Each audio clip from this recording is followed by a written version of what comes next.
Morning all, welcome back to the channel. It's Thursday morning and I am just up in the borders. I'm heading to a 160 high track with a oil leak.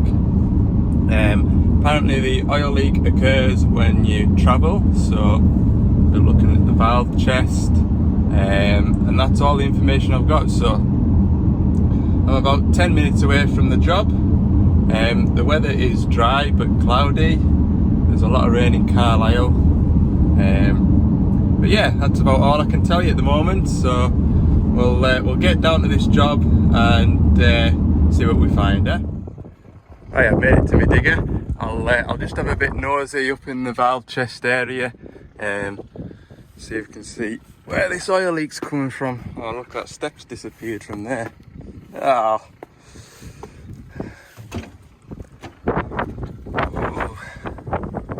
There's nothing obvious, it's not soaking wet with oil.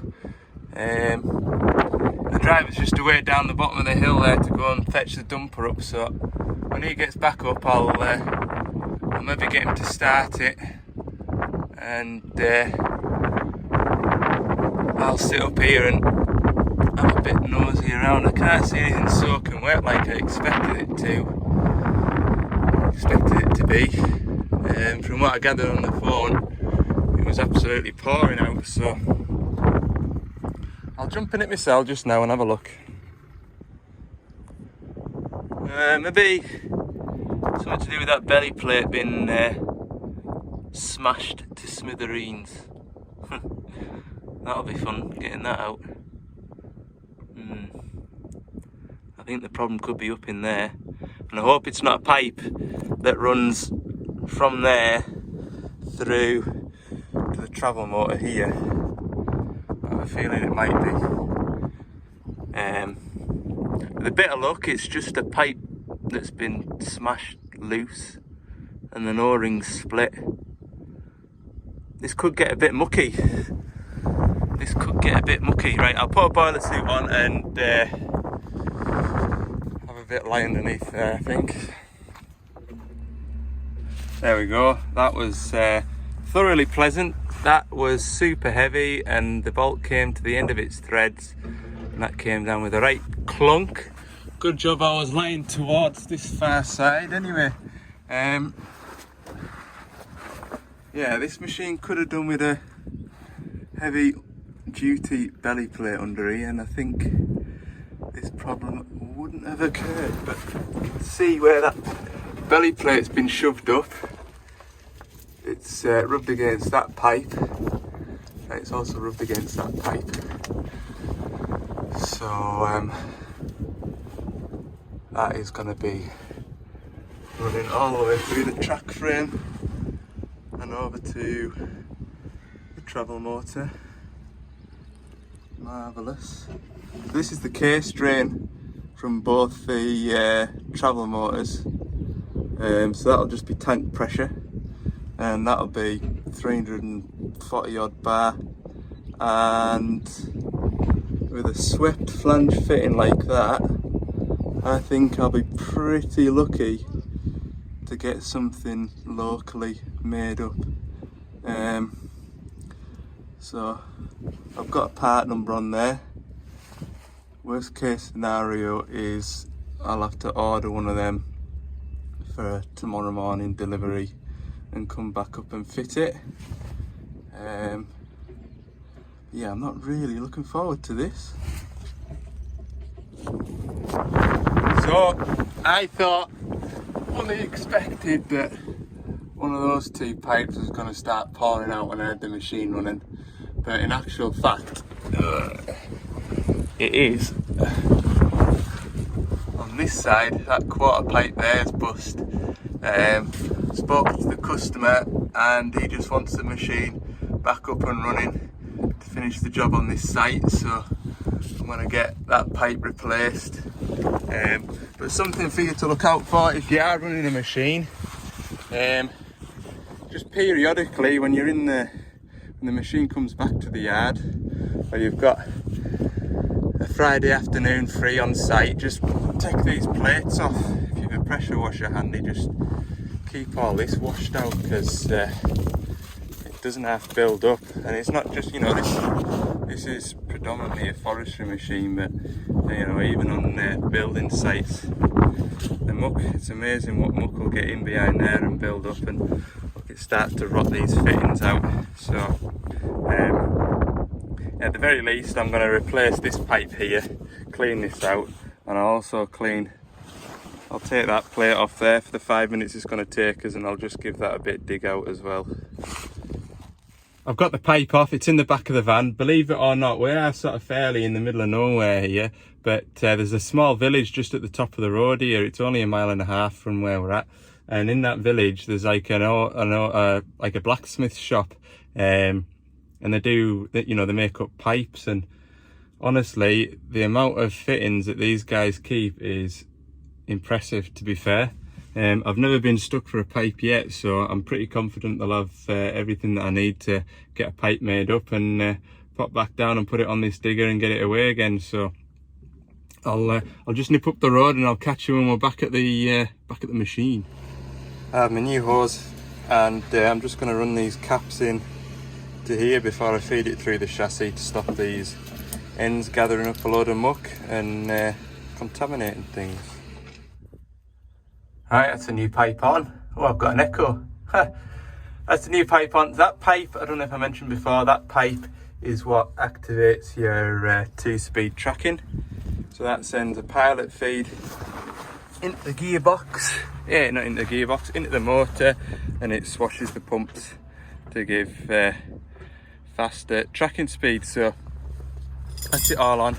I've renewed the O-ring in there, and I've renewed the O-ring up there. I've also cleaned out that travel motor, so now I just need to put plates back on. I'll tell you what though, that belly plate over there is not in great shape, and I don't think it's going to go back on somehow, but we'll see. I'll have a good go at it. That's on my way now.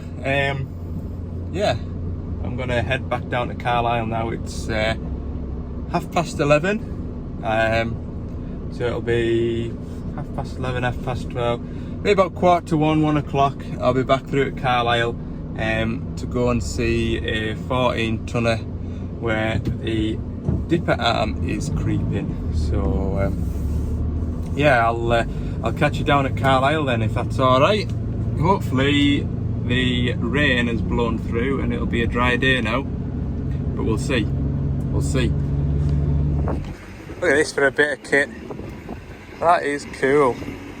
That is cool. I'll tell you what, I'll stand in here where it's not so windy. You get a lot of old timers talking about these steel wrists and tilt rotators, and oh, it takes the skill out of it. I tell you what, you see the lads on YouTube and Instagram working these, and I think there's an art to it, like, I do. I think there's a real skill operating one of them efficiently and properly. Anyway, I've got my safe platform, and I'm going to change the lock valve on that far side. I've blanked it all off and it's still creeping, so I'm confident that when I replace that lock valve, that should cure the arm creeping in. So that's the new lock valve on. This pilot line here, you've always got to bleed the air out of it, because this oil in here is just shuttling backwards and forwards. It's just going into here, opening the valve, and the spring inside will shut it again. So that oil's just shuttling backwards and forwards in there, so you need to bleed the air out of it, otherwise the air acts as like a cushion, and you'll end up with the check valve suddenly opening, and that gives it jerky movement. So also this, I don't know if I've shown you this before on this machine, it's a little modification I did. So this grease nipple up here is pretty difficult to get to, even when the arm's curled all the way in. You still to sort of stand on a bucket or something to get at it. So I've put this grease pipe in and run it down the boom there, so you can just grease it at the bottom. And yeah, I think that's quite a nice job, that, personally. Good morning, it is Friday at last. So this morning, well, it's going to be a bit of a one of them. it's gonna be one of them. I've got a meeting with the service manager and Doosan at lunchtime, which kind of like splits the day in half. I've got work to do, but it's all too far away to get back for lunchtime, so I'm gonna give the van a bit of TLC, give it a wash and a scrub down. I've got loads of stuff in the back of the van that I've collected over the last week or 10 days, so I'll get all that emptied off, restock it with oil, and yeah, if I've still got any time left over, I'll do a bit of online training as well. Then I'll have this meeting at lunchtime, like I say, and then I've got a 140-7 with an oil leak somewhere on it, and yeah, that machine is way over the other side of the country, so it's going to be a late finish for me today. Somewhere in the pump bay, the owner says, oh, just when you pass an alley, you know, no panic. I said, well, next week I'm only in 2 days. I've got those 2 days booked up with services, and those services are going to be nowhere near you, so it's going to be like 10 days before I have a day spare to go up there. So I'll squeeze that in this afternoon. That gets that one out the way, and yeah, it's just gonna be a long day. It is, but no matter, I'll give this van a wash. It's covered with splattered flies, and it's not worse than looking through a window with splattered flies all over it. So we'll crack on with that just now.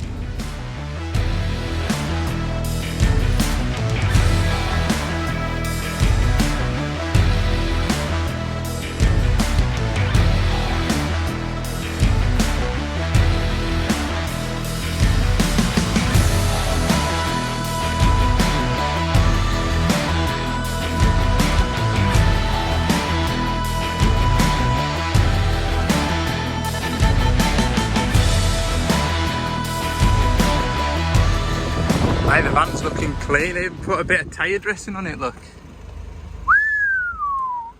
That's probably the cleanest it's been since it was new. What a treat. So I've got my good shirt on, and I'm going to go to this meeting and see what they're saying. I've got no idea what it's about. All I know is my service manager's going to be there, and I think there's 2 guys from Doosan coming as well, so I'll let you know at the end of the day, I suppose. Yeah. Right, catch you in a minute or 2. Right, I've just handed over some parts there to Dan. So obviously my service managers came down from Castle Douglas. Dan had got some parts sent down from Castle Douglas for a customer that was desperate for a seal kit. So I've got those parts handed over. It's 2:45 now, and I've got a 2-hour drive in front of us over to the northeast to go and have a look at this digger with an oil leak. So it is going to be a late finish today, but to be fair, I've not done an awful lot today, so it doesn't really matter, does it? Yeah, so I've just obviously I've just been at a meeting, service meeting with my service manager and a couple of service managers from Doosan as well. So it's been interesting. Couple of things that was talked about was these YouTube videos, funnily enough. So yeah, apparently the Doosan guys have seen them, and yeah, positive feedback, to be honest with you. They like the videos, and sort of been given the thumbs up from Doosan to continue them, so I'm pleased to hear it. So there'll be more videos from me in the future. Right, let's go and get some work done.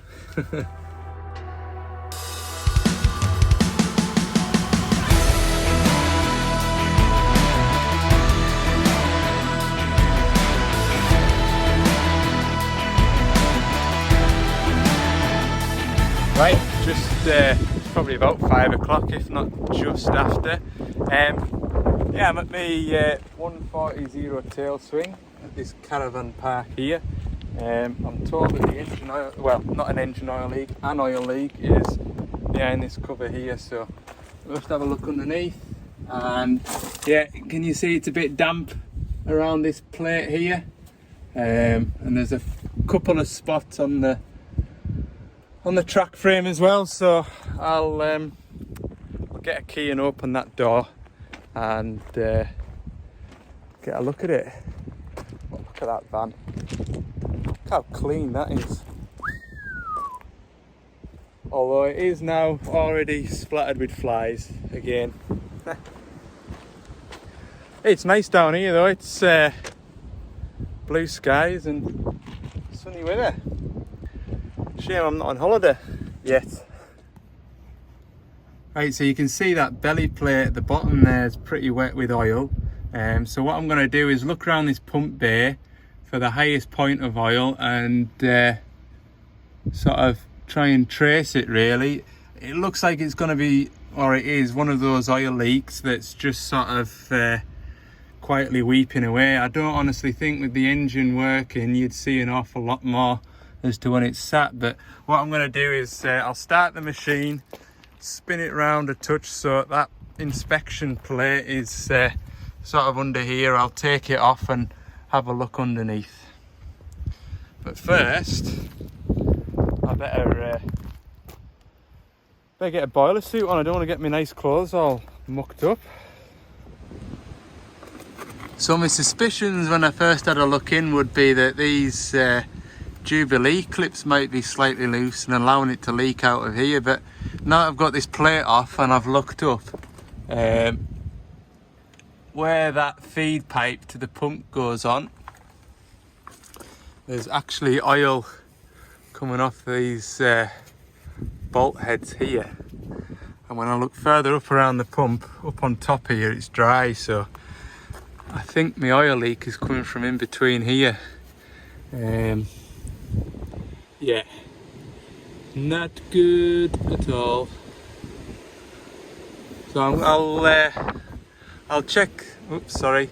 I'll check that these bolts are tight.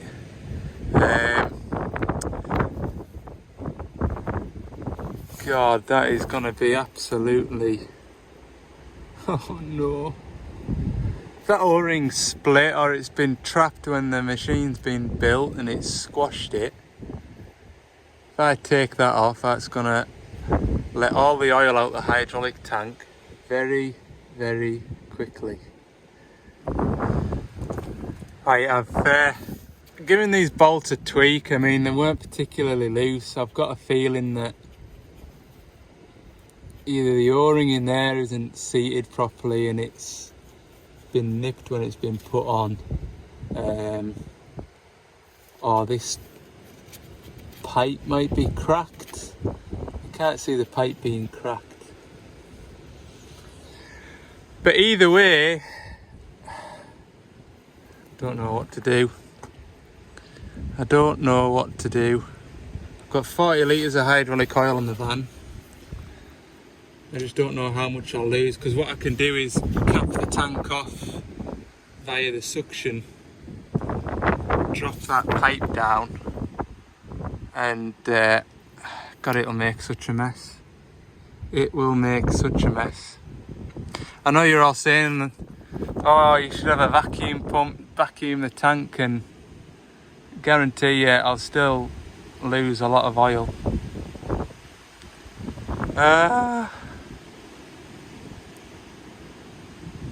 God. Oh man, here's me thinking brand new machine, it'll just be a nipped O-ring on a pipe like that somewhere. One of these comes slack. Not the bloomin' feed pipe. 5:30 on a Friday night. Dear oh dear.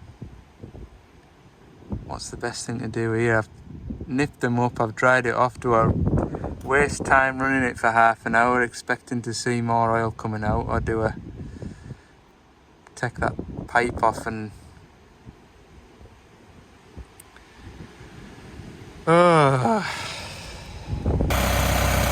I've worked the machine for a bit. You can still see that it's damp in there. I had that I had it all cleaned out with brake cleaner so that it was completely dry. I've only worked it for 15 minutes there and it's sort of getting damp again. I really don't think I'll achieve anything by pulling it apart just to see what the O-ring looks like, to then go, yeah, that O-ring's not in good shape, and then, oh no, I haven't got the right O-ring, and then I'll have to put it all back together with that same O-ring in and come back anyway, having lost 20 odd litres of oil taking it out just to have a nosy. So I think the best thing to do is to come back with a proper seal and fit the seal and take it from there. A bit frustrating really. I just thought it'd be a loose pipe on the valve chest and little O-ring, replace that and the job would be right. But yeah, I've never come across that before. Well, not on a new machine anyway. Maybe a machine with 7,000 or 8,000 hours and the O-ring's gone a bit hard with the heat of the pump and it's sort of split. But yeah, these things happen, don't they? So yeah, I'll park this machine back over there and put this belly plate back on. Yeah, I've just got a feeling if I pull that pipe off, see the seal's disrupted and I haven't got the right one, put it back in, it leaks twice as bad, there'll be a big panic on then to get the machine sorted. So we'll leave it as it is just now. I'll order the correct seal for it and return and fit it. Yeah, I just don't want to risk it, to be honest with you. It's got a lot of work on with it at the moment, so we'll just leave it as it is. Right, Monday's video, watch out for it. It'll be slightly different to usual, that's what I'll tell you. And yeah, thanks very much for watching. Don't forget, if you haven't already, hit the subscribe button, and if you've enjoyed the video, give it a little like as well. And any questions or anything you'd like to see in future videos, just pop it down in the comments. I've been enjoying reading the comments and sort of interacting with everyone, so it's all good crack, like it is. So right, have a good weekend everyone, and see you on Monday. Right, if you've made it this far, yeah, it's 8:30 now, so this is my disclaimer. Sorry for the late video. You've got all weekend to look at it anyway, so I'll get in now. I'm just 5 minutes away from home and get this video edited together, eh? Right, see you on Monday.